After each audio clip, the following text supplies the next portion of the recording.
It's to imagine Robert De Niro changing a newborn baby's nappies. Harder yet to imagine the rough, tough star of Raging Bull, Taxi Driver and Cape Fear helping with a 3 a.m. bottle feed. But at the advanced age of 79, De Niro, whose film hits include Meet the Parents, has become a father again, for the 7th time.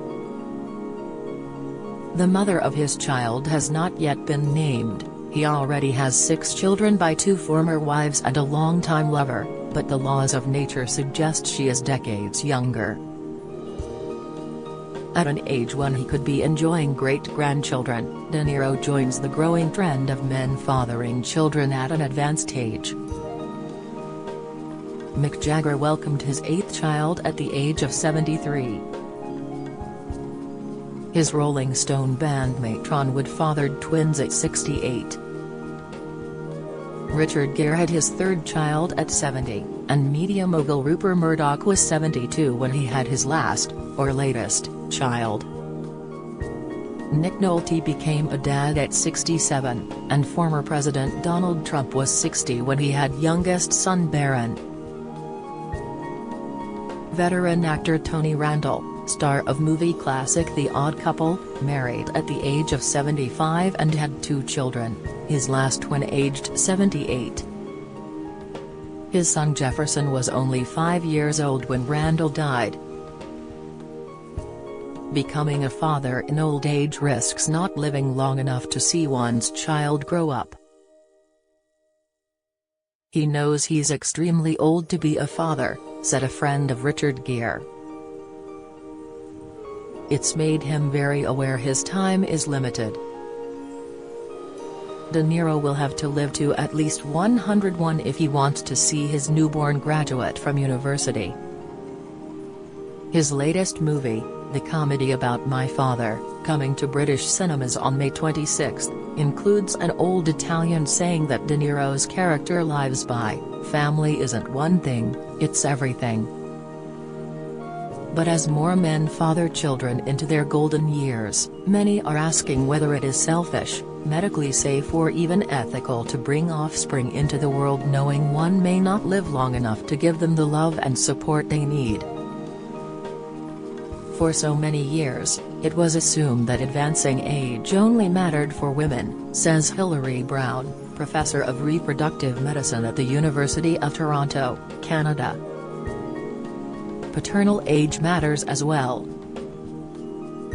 A Swedish study found that the children of older parents run an increased risk of autism, hyperactive disorders, psychosis, suicide attempts, and poor educational achievement. The risk of bipolar disorder is 24 times greater for the children of older dads.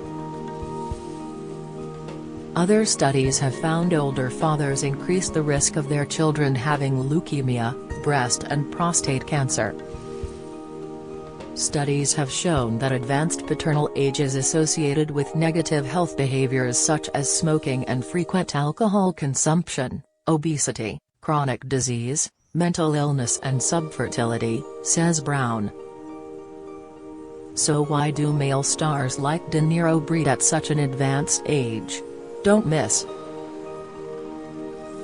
Zoe Ball addresses lengthy absence from BBC Radio 2 as she announces replacement. Latest, ITV hit with Ofcom complaints after Bridgerton star's coronation comments. Latest, Archbishop of Canterbury rips into migrant bill and dramatic Lord's intervention. Latest, the simplest answer is, because they can.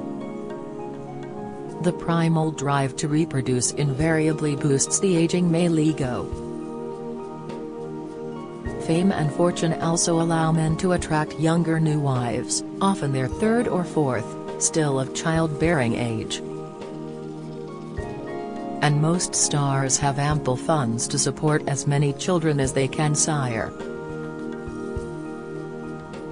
Hollywood is awash with celebrity fathers who echo Sylvester Stallone's lament about their grown children, "I didn't pay enough attention when they were growing up." Late-age fatherhood gives them a second chance to get it right. "When I was younger I was selfish and focused on my career, said comedian Steve Martin, who in 2012 had his first child at 67. "Now I'm just hanging around the house playing with her. It's great." The average age of the first-time father in Britain is 33. 6 years, having risen every year for almost 2 decades.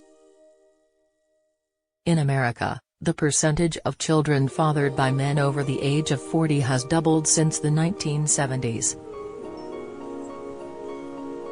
Men are increasingly having children at a later age, deferring child-rearing for career building, says urologist Dr. Aaron Spitz, of Laguna Beach, California.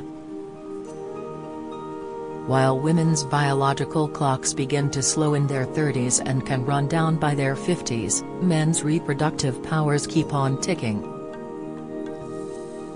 Indian vegetarian Ramjeet Ragan fathered his second son at the age of 96. Parents increasingly delay having children until they are financially stable.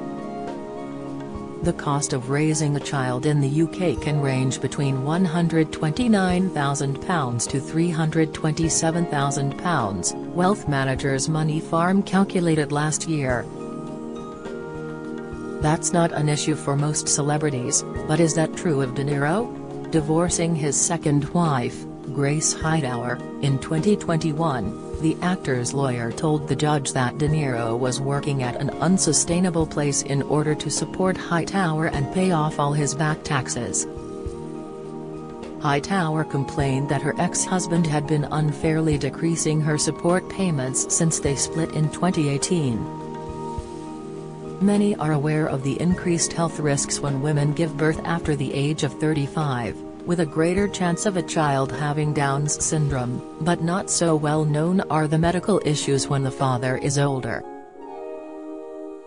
De Niro's newborn runs myriad health risks that never faced his firstborn, Raphael, 46 years ago. For the past 500,000 years this has never been an issue, because men didn't live that long, says urologist Dr. Paul Turek, of San Francisco, California. Even in 1910 the average male life expectancy was 50 to 55, so becoming a father in one's 70s was unlikely. The concept of fatherhood at an advanced age has only arisen over the last 2 generations. As women's eggs age they can develop chromosomal problems, but as men's sperm ages the problems are more mutational in nature. This can lead to a series of rare diseases such as Wilson's tumor and retinoblastoma, but also diseases like schizophrenia, bipolar disorder, autism and dyslexia. An Israeli study of nearly 400,000 men in the 1980s found that the risk of autism increased 6-fold among fathers older than 40. Once men reach 50, the chance of having a child with schizophrenia more than quadruples, the risk of dwarfism rises almost 8-fold, and autism by almost 6 times. Cancer rates also rise in children born to older fathers. Having a child at an advanced age also raises the question, is it fair to parent a child you may not live to rear? Says Turek. There are ethical concerns, but couples have children for many reasons, and I don't judge them. I once helped a male patient with a lethal condition to have children, knowing that he would die within a year or 2. It enriched his life enormously before he died, and probably helped to extend his life as well. And after all, 55% of children in America are raised with only one parent. Despite the increased risks, Turek insists that the chances of disease still remain low. The risk is never zero, he says. But it runs from 1% for a younger dad to around 3.5% for an older dad. Yet there are also the physical and mental demands on an older father, from sleepless nights to running after toddlers, managing play dates and taking kids to sports practice. A healthy bank balance, a younger wife and nannies can ease that burden. But De Niro, whose sixth child, Helen, born via surrogate, is now 11, admits fatherhood can be hard work. She gives me grief sometimes and I argue with her. I adore her, but you know. With a newborn, he concedes, that'll be more to come. But, that's what it is.